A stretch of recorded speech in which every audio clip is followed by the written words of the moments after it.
Seigneur catalan nommé Messire Diego de Rata, grand maréchal des armées de Robert, roi de Naples, vint visiter Florence lorsque le sage et vertueux Messire Antoine d'Orso en était encore l'évêque.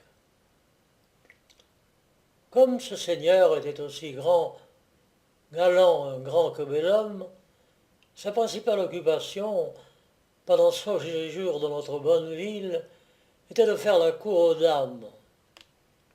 Il devint amoureux, entre autres, d'une nièce du frère de l'évêque qui passait pour une beauté rare. Le mari de cette belle dame, quoique riche et de naissance, avait des sentiments fort bas et un très vilain caractère. Son vice dominant était une avarice sordide. Le maréchal, qui connaissait le personnage, tant par la voie publique que par ses propres observations, ne fit pas difficulté de lui offrir 500 ducats pour qu'il le laissât coucher une nuit avec sa femme, que notre avare tenait de court.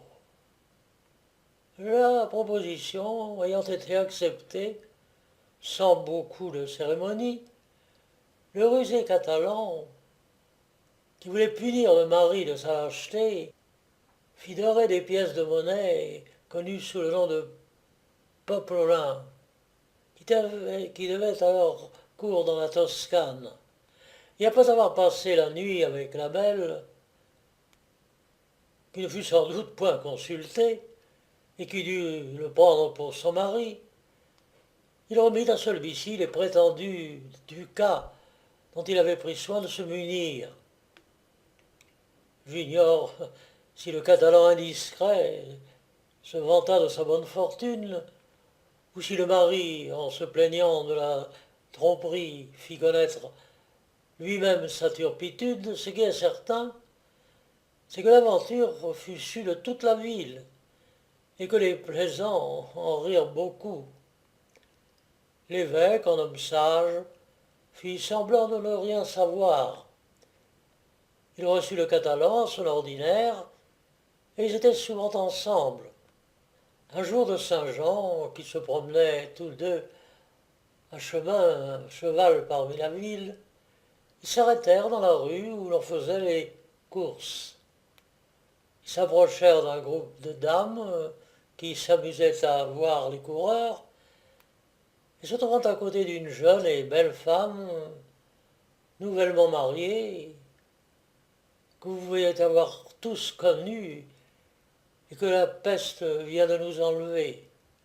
C'était Madame Nonne de Plecci, cousine de Messire Alesso Linci, logée près de la porte Saint-Pierre.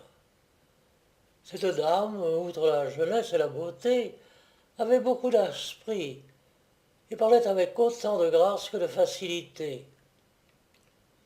L'évêque, qui la connaissait un peu, la fit voir au grand maréchal. Un moment après, le prélat, oubliant sa prudence ordinaire, adresse la parole à cette dame. Et frappant sur l'épaule du Catalan, « Que dites-vous de ce cavalier, madame? Non. Pourriez-vous bien en faire sa conquête ?»